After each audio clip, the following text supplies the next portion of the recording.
última clase. De hecho, a mi percepción es una de las más importantes, porque no sé si al inicio recordaban que yo les había comentado que la patología clínica va a incluir lo que es hematología, que ya lo hemos visto, incluye bioquímica, incluye inmunología, microbiología y banco de sangre y medicina transfusional, que es otra parte muy importante de la especialidad. Entonces, ¿qué hacemos en el banco de sangre? Principalmente el corazón del banco de sangre es el laboratorio de inmunohematología. La inmunohematología pues va a ser la rama que va a permitir realizar estudios serológicos, estudios genéticos, bioquímicos, moleculares, en base a los antígenos que van a estar asociados a las estructuras en la membrana celular de los diferentes componentes sanguíneos, ya sea de los eritrocitos, podemos trabajar también con algunos leucocitos y los plaquetas. Y vamos a evaluar las propiedades y las reacciones de todos los componentes que podemos elaborar a partir de la sangre. Entonces, felizmente, la ciencia, la tecnología nos ha permitido adquirir mayor conocimiento en relación a medicina transfusional y básicamente buscando lo que es una transfusión segura de sangre.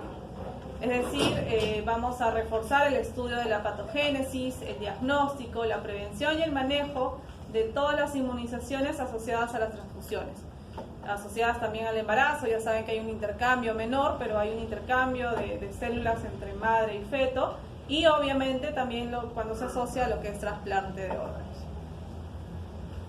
¿Cuáles son las bases? Tenemos los anticuerpos y los antígenos. Ustedes ya conocen cuál es el mecanismo, el proceso antígeno-anticuerpo, la formación de los complejos.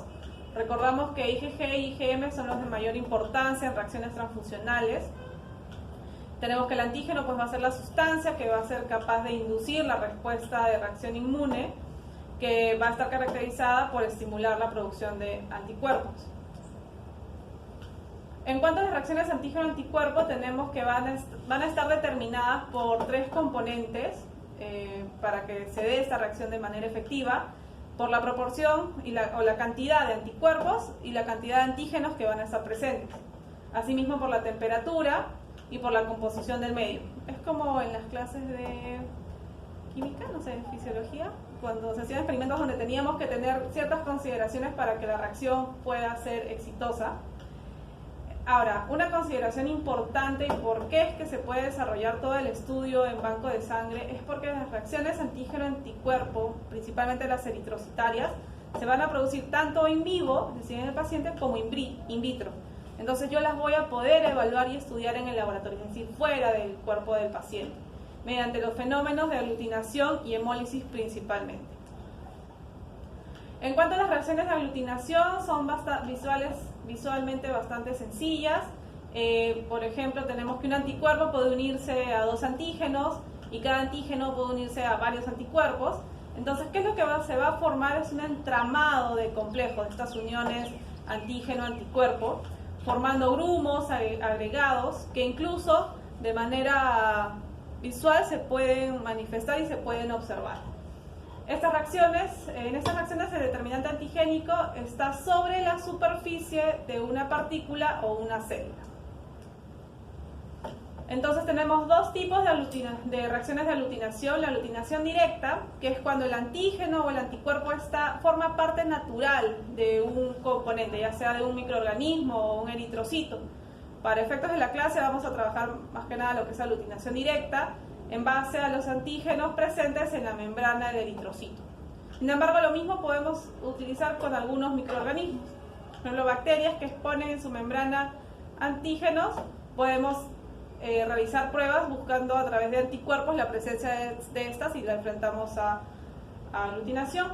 Y luego tenemos una aglutinación indirecta, que es donde vamos a utilizar partículas inertes. La característica es las reacciones de látex, donde a una partícula de látex le voy a adherir antígenos y sobre estas voy a estudiar anticuerpos que pueden estar presentes en el paciente. Habíamos mencionado, podemos tener reacciones de aglutinación, pero también reacciones de hemólisis. Acá estas obviamente bastante severas y de hecho ustedes ya conocen algunas de sus consecuencias. Vamos a tener que se va a dar la desintegración de los eritrocitos y puede darse a nivel intravascular o extravascular, principalmente asociadas como reacciones transfusionales o en algunas situaciones patológicas como de eritroblastosis fetal. En cuanto a la reacción de hemólisis, tenemos que las asociadas a situaciones transfusionales es porque va a haber una reacción entre los anticuerpos presentes en el paciente que van a afectar y van a destruir los eritrocitos que le estoy entregando en la unidad transfundida, que va a ocasionar pues la destrucción del glóbulo rojo y obviamente asociado a esto diferentes efectos que pueden llevar a la muerte de nuestro paciente. Para eso va a ser muy importante, para evitar estas reacciones transfusionales, poder identificar de una manera correcta los grupos sanguíneos. Tenemos que los grupos sanguíneos los vamos a definir a partir de los antígenos que están presentes en la superficie de los hematíes y a su vez los vamos a organizar en sistemas. Si bien los más conocidos son el sistema ABO y RH, pues tenemos que en la actualidad se conocen hasta 33 sistemas de grupos sanguíneos. Por ejemplo, yo puedo ser BRH positivo, pero aparte, ese es en el sistema ABO-RH, pero aparte en el sistema M, yo puedo ser M positivo, MN positivo, que es parte del sistema MNS. En el sistema KEL yo puedo ser KEL negativo, en el sistema Lewis yo puedo ser Lewis alfa, Lewis beta positivo. Entonces tenemos hasta 33 diferentes subtipos. Y estos subtipos estos diferentes y otros sistemas van a cobrar interés, pero principalmente en lo que es trasplantes hematopoyéticos, donde tengo que lograr una especificación mucho más detallada para poder dar una unidad a transfundir más adecuada. Tenemos acá a la cabeza el ABO, el MNS, el P, el RH, el Luteran, KEL, Lewis, Duffy, Kidd, Diego y así hasta 33. Hay algunos que tienen algunas características particulares, por ejemplo, los pacientes que son anti-KEL puede causar enfermedad hemolítica de recién nacido. Luego, en el caso de los Duffy, por ejemplo, los individuos que carecen del antígeno Duffy se han encontrado que son inmunes a malaria por Plasmodium vivax. El sistema Diego es frecuente en asiáticos orientales, americanos nativos. En cuanto al sistema O, que es el principal, recordamos cuál es la presentación. Tenemos que, para denominar que alguien es de grupo A, tenemos que su eritrocito debe exponer antígenos A. Similar en el grupo B. En el AB va a exponer ambos y en el grupo O no expone ninguno. Aparte tenemos subtipos A1, A2, A1B, cada uno, o sea, si buscamos hay diferentes, algunos que son bastante raros. La herencia del grupo sanguíneo es a partir de nuestros progenitores. Vamos a heredar un alelo de cada progenitor. Para manifestar y expresar el grupo podemos ser heterocigotos, un AO o un AA, y vamos a expresarlo como A. En cuanto a la frecuencia de presentación del sistema ABO, principalmente casi un 70% de los pacientes y las personas, al menos en Perú, son O positivo. Luego le sigue el A positivo, luego el B positivo y el AB positivo. Obviamente en mucho menor porcentaje si nos referimos a los que son RH negativos, siendo el más raro el AB negativo. O sea, si tienen un paciente AB negativo, échense a llorar porque necesitan buscar muchos donantes. ¿Cómo es que vamos a determinar la presencia? ¿Cómo vamos a determinar este sistema ABO, estos antígenos en los eritrocitos? Vamos a utilizar entonces antisueros que tienen anticuerpos conocidos. Es decir, voy a realizar la determinación directa, donde la aglutinación me va a identificar el grupo al que pertenece el paciente. Entonces, si tengo un eritrocito que tiene antígenos A en la superficie y le coloco un suero anti-A y aglutina, estoy confirmando pues que es un A. Igualito va a suceder con el B, con el AB y con el O no va a aglutinar en ninguno. Podemos hacer a la inversa, es decir, vamos a poner en contacto plasma o suero del paciente que yo ya sé qué tipo de aglutininas va a tener. Por ejemplo, si es un A, va a tener anti-B en el plasma. Si es un B, va a tener anti-A. Entonces, si coloco células y coloco el suero A, debe tener aglutininas contra el B. Entonces, si aglutina, es un B. El suero B va a aglutinar con A. Es decir, hacemos la inversa, es la forma indirecta de evaluar la presencia del sistema ABO. En cuanto al sistema RH, este sistema es el más polimórfico y es el que más problemas transfusionales nos va a dar. Vemos cómo esta proteína transmembrana va a recorrer la membrana hasta en 11 veces. La presencia o ausencia va a ser indicativo de poder catalogarlo como RH positivo o RH negativo. Está compuesto por más de 49 antígenos. Todos estos pueden ser potenciales antígenos. Y podemos evaluarlos mediante métodos serológicos, siendo los más importantes, que siempre van en parejita, C mayúscula, C minúscula, D mayúscula, D minúscula, E mayúscula, E. Entonces igual, así como habíamos heredado el ABO, también heredamos el RH y con estos diferentes subtipos. El antígeno D es el más preponderante, pero también es el más antigénico, ¿no? Y generalmente lo que hallamos en las metodologías rápidas donde utilizamos estos antisueros es básicamente el anti-D.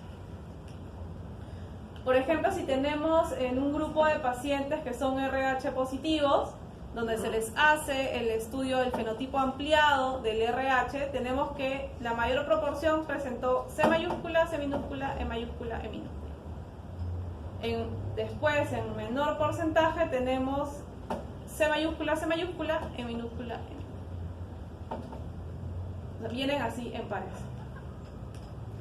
Y en el caso de RH negativos, vemos que predominantemente tienen esta presentación. C mayúscula, C minúscula, E minúscula. Es importante llegar a esta identificación porque si tengo un paciente post-trasplantado, yo deseo evitar la posibilidad de inmunizarlo contra otros grupos para que tenga mayor chance de recuperación en base a transfusiones.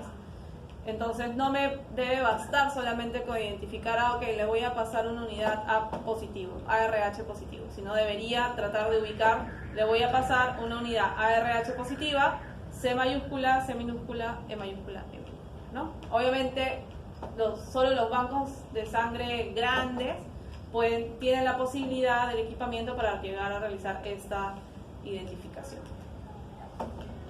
En cuanto a los anticuerpos RH, pues la mayoría son isotipos IgG, algunos pueden ser IgM e IgA, pero generalmente estos no van a activar el complemento. Como resultado de estos anticuerpos, en las reacciones transfusionales vamos a involucrar pues, los anticuerpos RH y la hemólisis que se va a presentar principalmente es extravascular. Y la causa de producción de estos anticuerpos RH va a ser principalmente causada por una inmunización previa con glóbulos rojos que puede darse durante el embarazo, durante el parto o mediante transfusiones. Y usualmente va a persistir por muchos años. Por ejemplo, ¿qué es lo que sucede en la incompatibilidad RH? Tenemos que una mamá que es RH positivo, tenemos al bebito que es RH, no, miento, al revés, ¿no? Tenemos a mi mamá que es RH negativo, tengo el bebito que es RH positivo y va a haber siempre ese intercambio de células. Entonces, la mami que no tenía ningún anti-RH va a comenzar a producir. Entonces, de repente en la primera gestación no pasó nada, pero ya queda en su memoria los anti-RH. En una siguiente gestación es que vamos a tener ya efectos a nivel del producto que puede incluso ocasionar que no haya una gestación a término, una gestación exitosa. Y generalmente a las 20 semanas de transfusión, es decir, a las 20 semanas de gestación, es que van a comenzar a aparecer la producción de estos antígenos. En ocasiones la exposición a una pequeña cantidad de hematíes no es suficiente para que el anticuerpo pueda ser producido y sea detectable, como sucede durante la gestación. Sin embargo, a una segunda gestación expuesta a hematíes de incompatibles va a provocar una respuesta rápida e intensa.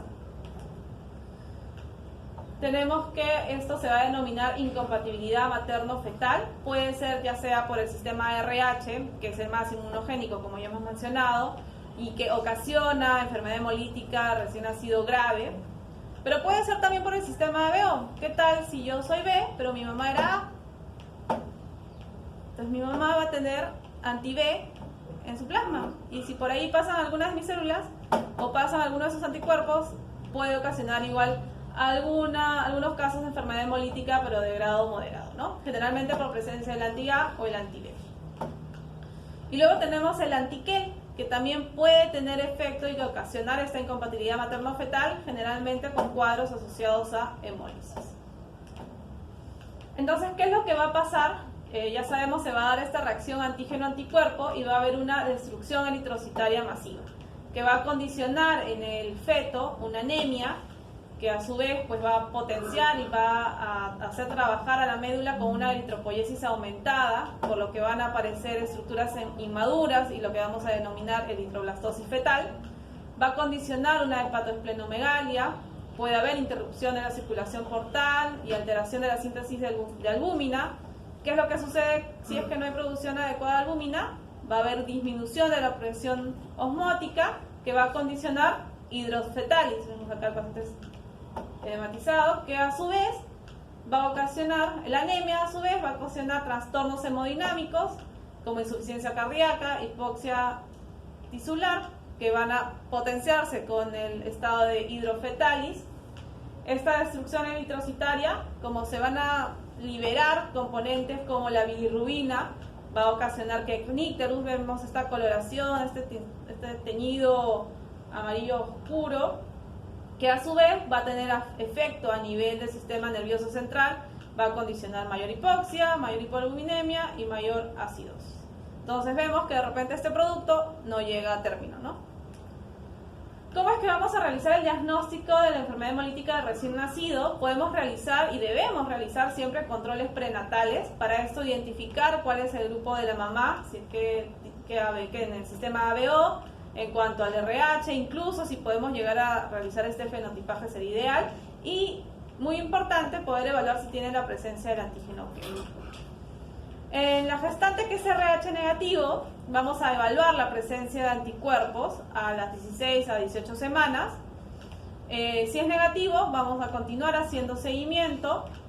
Si es positivo, pues repetimos a las 20 a 22 semanas y luego cada 15 días. Si vemos que estos títulos se incrementan, me debería estar indicando que hay una mayor exposición y hay un mayor riesgo de presentar enfermedad hemolítica de recién nacido.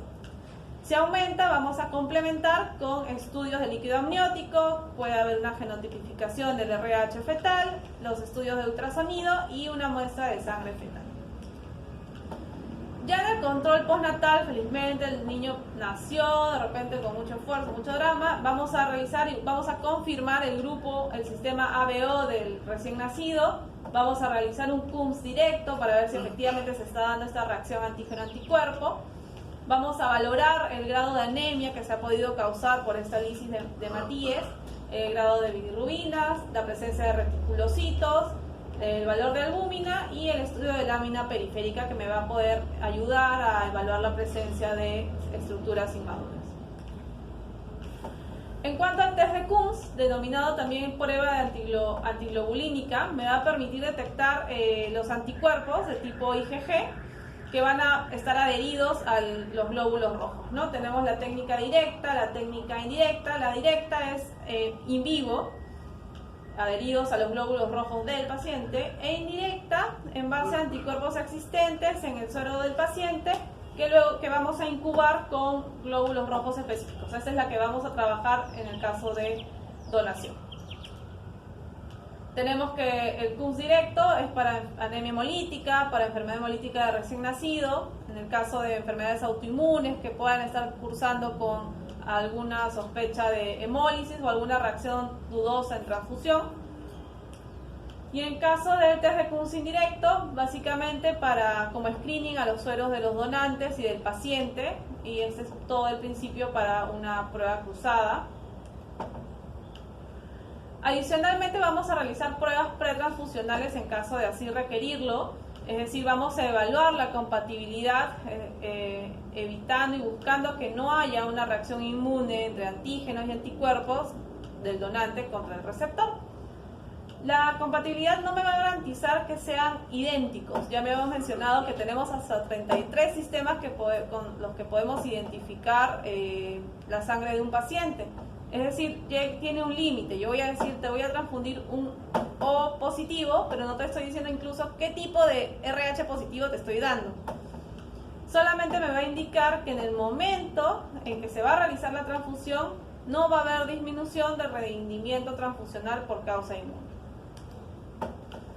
Generalmente la destrucción de las células transfundidas va a ser esta reacción a causa de los anticuerpos presentes en el receptor y generalmente pueden ser de importancia la presencia de algunos anticuerpos también del donante. Por ejemplo, esto es lo que sucede en el caso del plasma fresco congelado porque estoy transfundiendo solamente plasma, o en el caso de concentrados plaquetarios porque obviamente las plaquetas tienen que estar nadando en el plasma. Porque en el caso de transfundir con sistemas incompatibles, obviamente vamos a tener un mayor riesgo de reacción transfusional. Sin embargo, hay casos de emergencia en donde no necesariamente vamos a ver algunas situaciones donde podemos valernos de otros grupos que no necesariamente son el mismo del paciente. ¿Qué determinaciones son obligatorias de realizar antes de prescribir una transfusión? Primero vamos a evaluar la determinación del grupo ABO y RH, y anticuerpos irregulares se les llama así si es que vamos a investigar los otros sistemas que hemos mencionado. Tiene que ser una muestra correctamente identificada. Cuando ustedes estén en emergencia y su paciente llega a chocar, en shock hipovolémico, y van a decir, no, necesito sí o sí transfundirle un paquete globular, seguro ustedes mismos van a tomar una muestra del paciente y la van a llevar rápidamente al banco. Sin embargo, esta muestra tiene que estar correctamente identificada, si no se las van a lanzar por la cabeza, y una petición correcta también que mencione los antecedentes transfusionales del paciente, si es que se conocen, gestaciones, trasplantes. Importante, el hemocomponente solicitado, no somos adivinos en banco de sangre, o sea, ustedes nos tienen que decir qué es lo que quieren. El diagnóstico también es muy importante y el grado de urgencia de la transfusión. Entonces, rapidito, se puede realizar la determinación de grupo sanguíneo. El método clásico es trabajando con estos antisueros que incluso tienen una coloración que me permite que visualmente voy a poder identificar el celestito como A, el amarillito como B y esto para RH. Se aglutina contra el A, esto es un A positivo. Esto es un B positivo, AB positivo o negativo. Los sistemas más modernos vamos a utilizar estas columnas de gel donde vamos a tener anticuerpos fijados, colocamos los hematíes y vamos a ver cómo aglutina o cómo pasa libremente. Podemos investigar también la presencia de anticuerpos irregulares y vamos a realizar las pruebas cruzadas. Ya hemos mencionado, vamos a enfrentar los hematíes del donante contra el suero del receptor. Esta es la prueba cruzada mayor, que es la más importante. Vamos a evaluar la presencia de aglutinación o hemólisis, que si voy a encontrarla positiva en cualquiera de los pasos, pues obviamente es un hemocomponente incompatible y no lo voy a poder transfundir. Mencionaba acá, si es que hay aglutinación, no va a haber caída, no va a precipitar, va a aglutinar y va a quedar atrapado en la red. Si es que no aglutina, pasan libremente las células y se forma el botón. Entonces así, incluso en esta tarjeta, puedo determinar, este es un A, este es un B y este es un E. Acá aglutina directamente, se queda arriba, es un B. No aglutinó porque no tiene los antígenos, entonces es un B positivo. Aglutinó acá, AB negativo. Tenemos tarjetas que nos permiten y nos ayudan para la identificación de este fenotipo RH del sistema KEL. En este caso sería un C mayúscula positivo, C minúscula negativo, E mayúscula negativo, E minúscula positivo y un KEL negativo. Igual para el sistema MNS, para el DAFI, se pueden utilizar estos antisueros también. Pero vemos que cuanto más vamos ahondando en la investigación, se hace también mucho más complejo y mucho más lenta poder tener a tanto detalle la información. Entonces vamos a complementar con lo que es medicina transfusional, porque ¿para qué nos sirve conocer el sistema ABO, RH, todos los que existen? Si no es para poder utilizarlo a través de la medicina transfusional. Esta rama va a abarcar todo lo que se refiere al manejo del donante, el manejo del abastecimiento de los bancos de sangre, desde el proceso de captación, evaluación y extracción de sangre al donante. Si alguno de ustedes ha donado, seguro va a estar familiarizado con lo que les voy a comentar. Es muy importante que el donante sea identificado correctamente. Hay muchos casos de suplantación o de venta de hemocomponentes.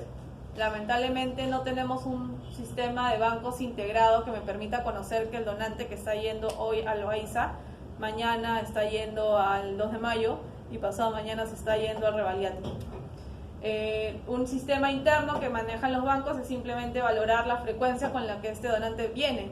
O sea, es muy extraño que cada 2 meses el señor tenga tan buen corazón y esté yendo a donar, y siempre para personas diferentes, y resulta que todos son su familia, y cuando le dices que no puede donar se molesta un montón.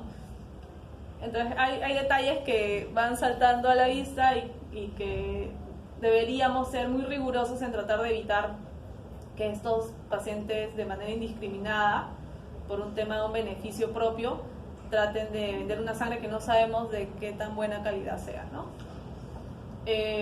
Luego tenemos, es importante la evaluación física, que sea un paciente en buen estado de salud, entre los 18 y 55 años. Debemos valorar el peso en base a la talla. Luego tenemos una presión arterial de pacientes hipertensos descompensados, es decir, con presión arterial sistólica por encima de 180, obviamente no los voy a hacer donar. Igual si la diastólica está muy bajita, o muy bajita, ¿no? La sistólica por debajo de 90, no, pues está tipo tenso, no le voy a poder, lo más bien le tengo que pasar volumen. Si el pulso debe estar menor de 100, el hematocrito, idealmente en varones por encima de 40 y en mujeres por encima de 38. Importantísimo el paso de la entrevista.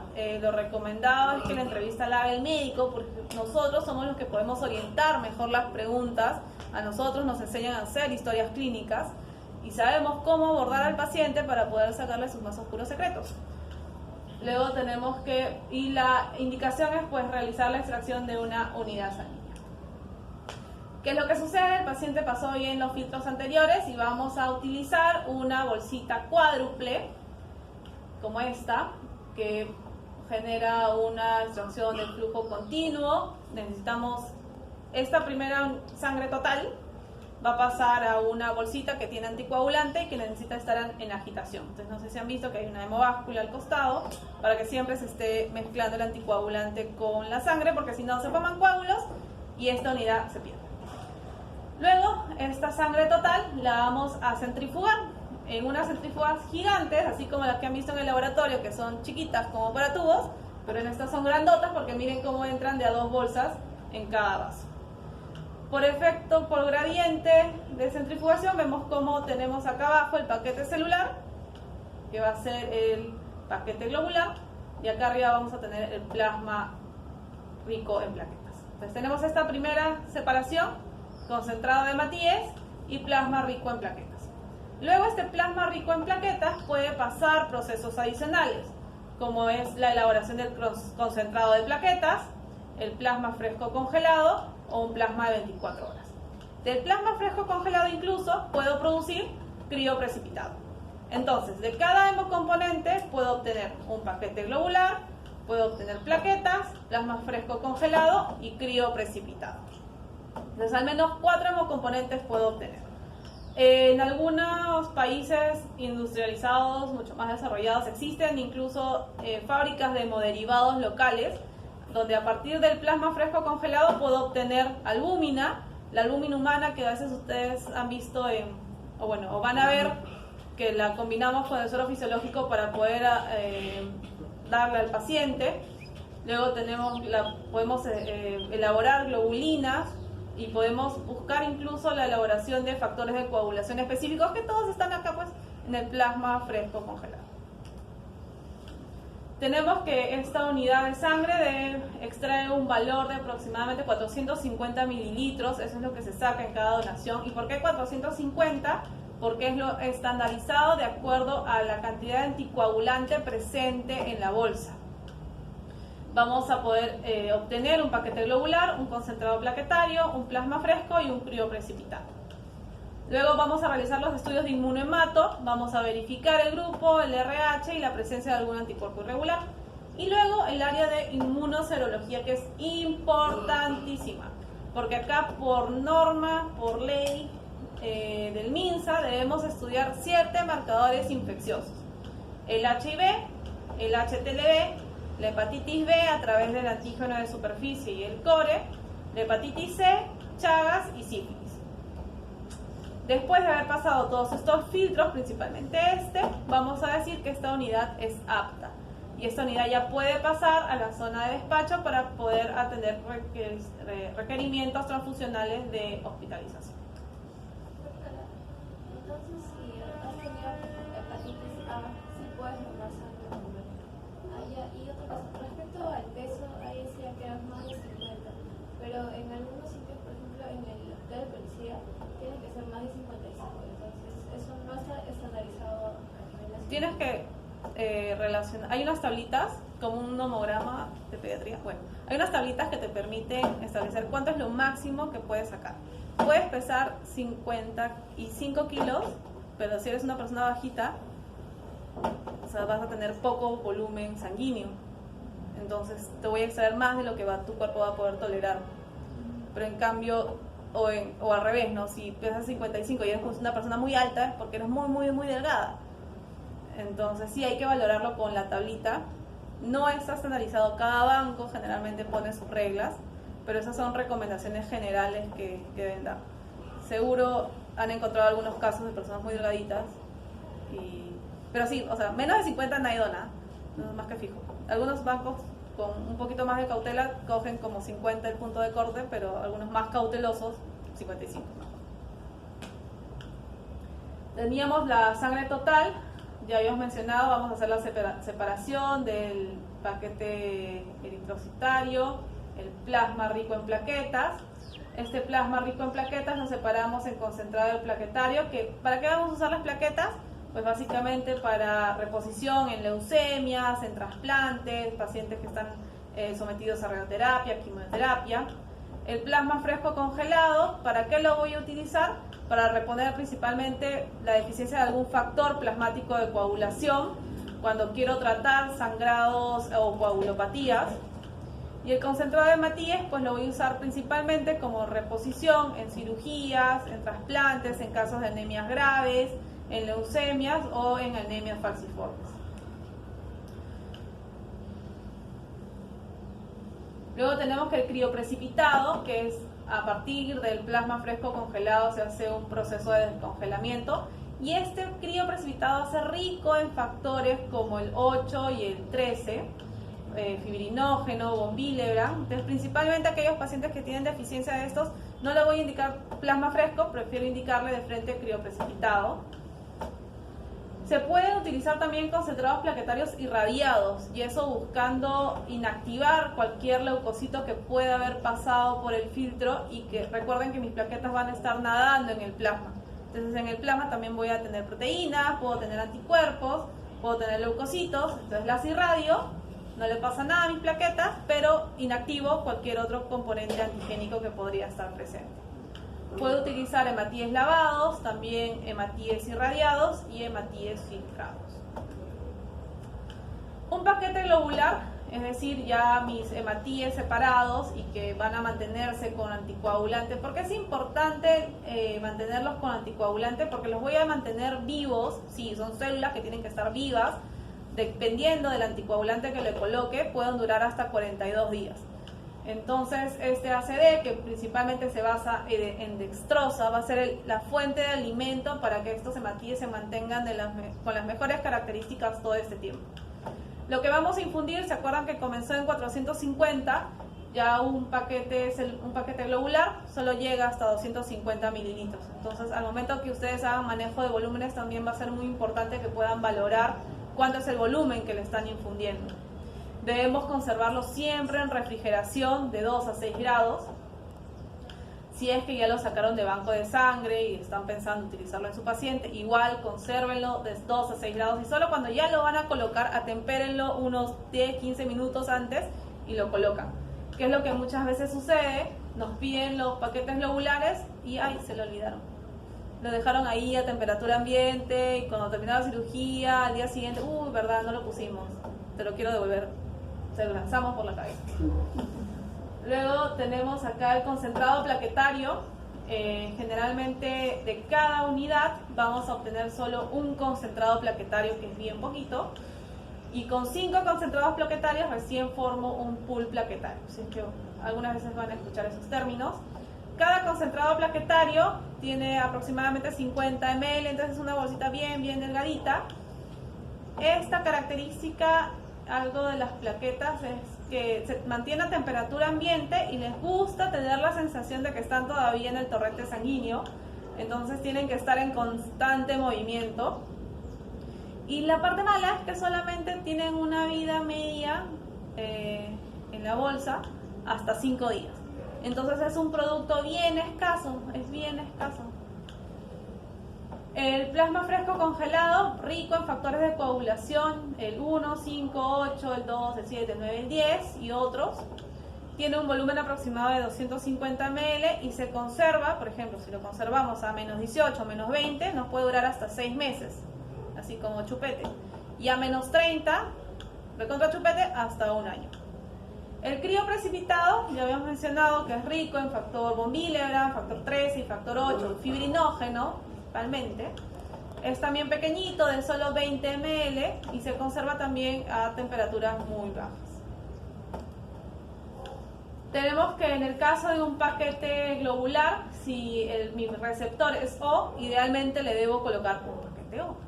Si mi paciente es A la cabeza, debo indicar un A, pero si es que no tengo, debería indicarle un O. El O, ¿qué tiene en el plasma?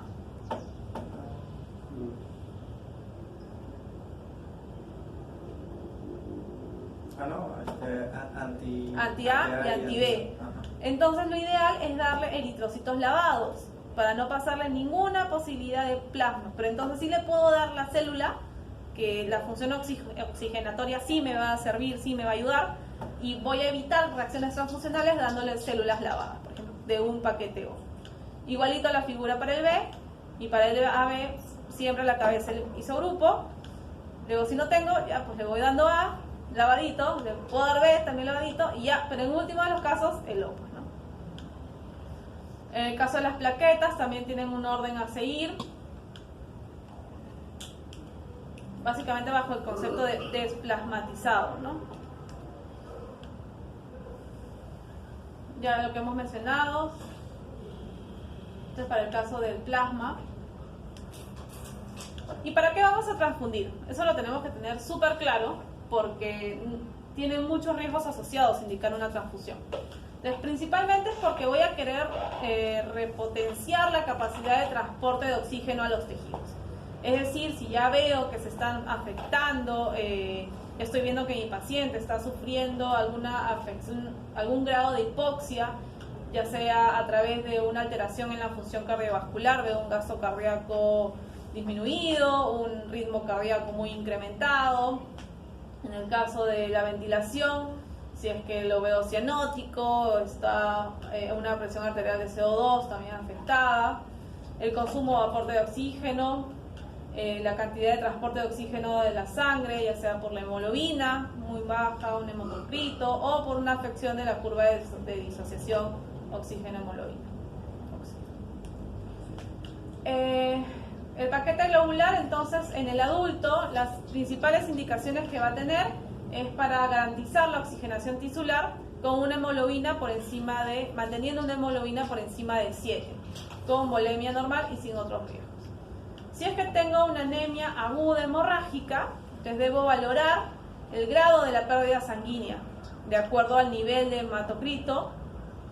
Voy a estimar si es que ha perdido más de 1 litro, si es que ha perdido 25% del volumen sanguíneo total y ya mi paciente está con una hemoglobina por debajo de 7, y con manifestaciones clínicas de hipovolemia, hipoxia, definitivo de la cajón, tengo que reponer el golpe, idealmente con un paquete globular.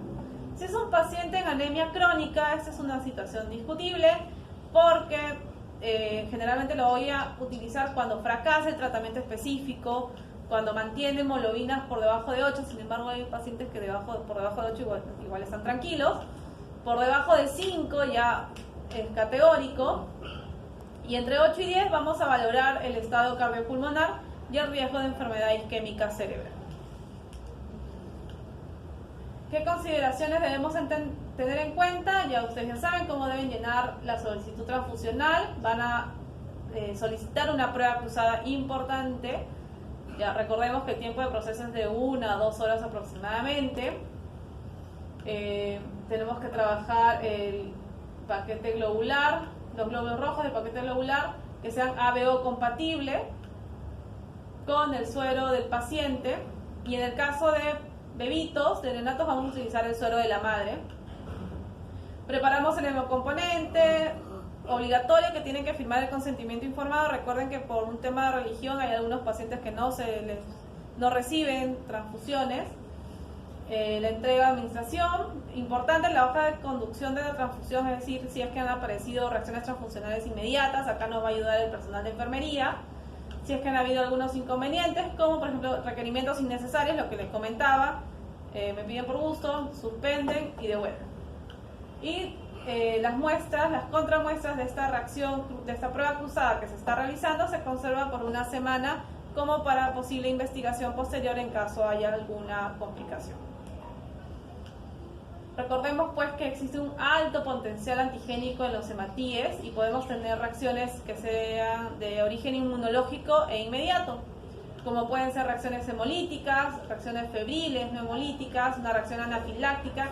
Yo he visto un montón de urticarias, pero a causa de plasma fresco congelado, y la más grave de todas va a ser un daño pulmonar agudo asociado a la transfusión, conocido como el TRAL. Algunas reacciones no inmunológicas, podemos tener un cuadro de sepsis. Recuerden, estamos transfundiendo organismos vivos entre eritrocitos, pero podríamos también estar transfundiendo hemocomponentes contaminados, ¿no?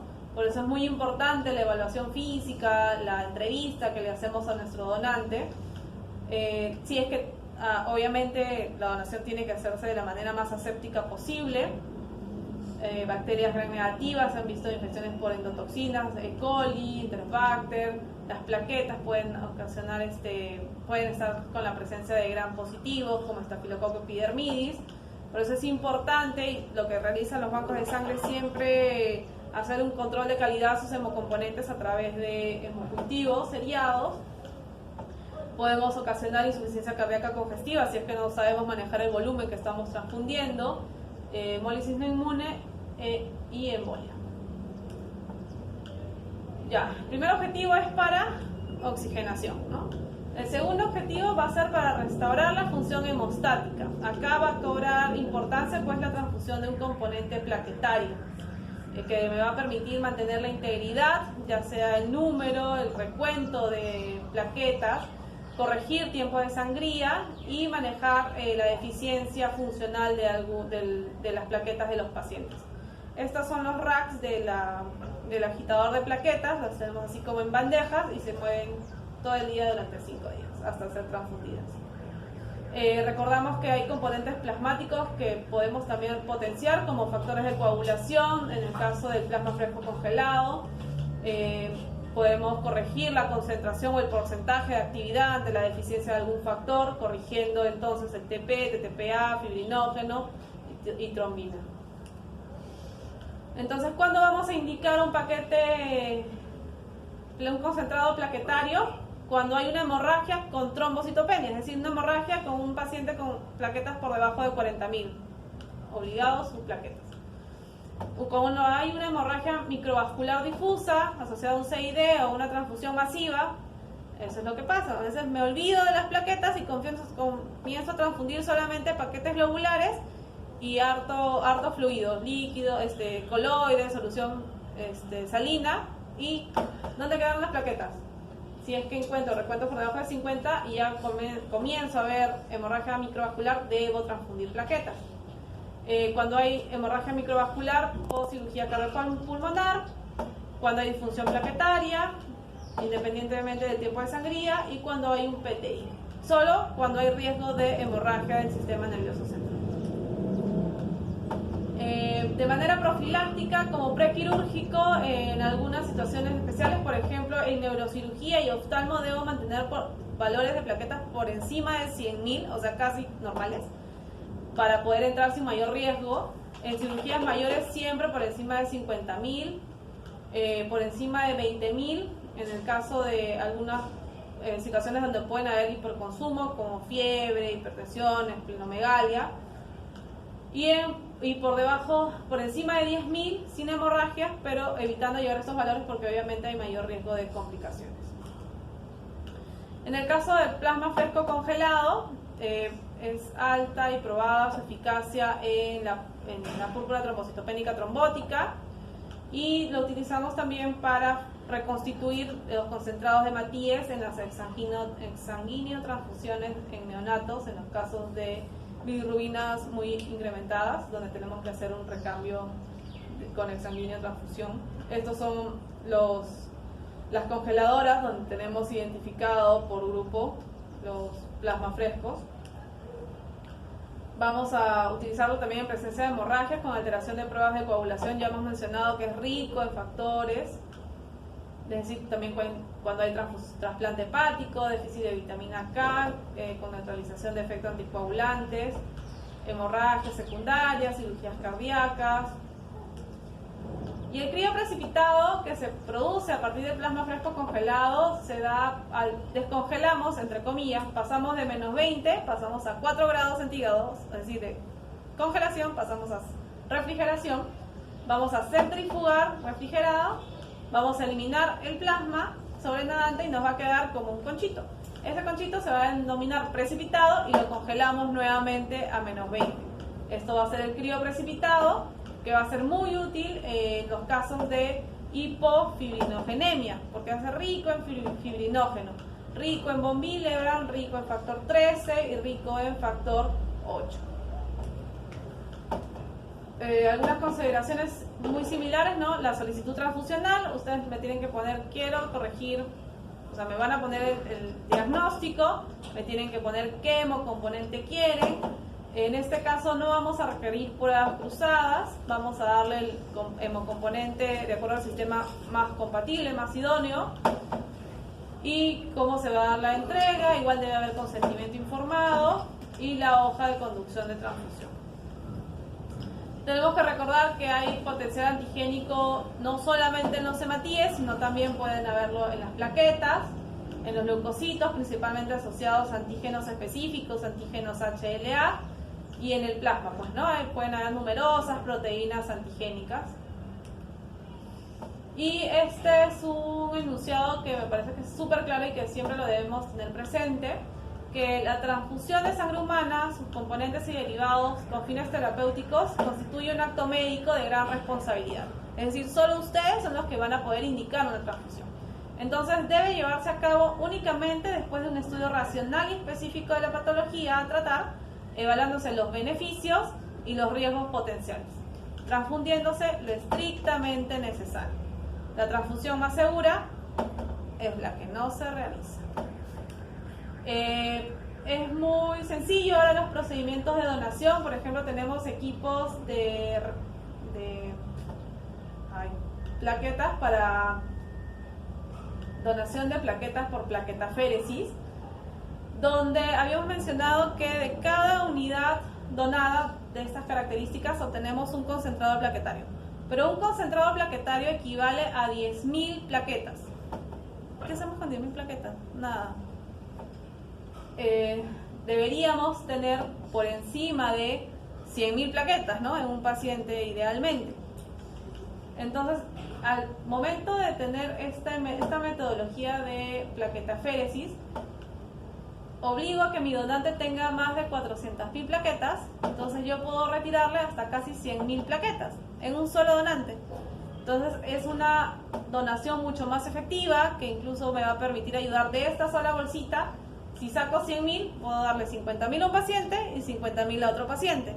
Entonces, porque si no tendría que esperar 5 bolsitas de estas para poder entregarle 50.000 a un paciente. Entonces esto ha venido a ayudarnos mucho en banco de sangre. Es un equipo muy similar al que se utiliza para los recambios plasmáticos, solo que la diferencia es que en el recambio plasmático sacas plasma y en este caso sacas solamente plasmas. Así que ya está. Muy bien.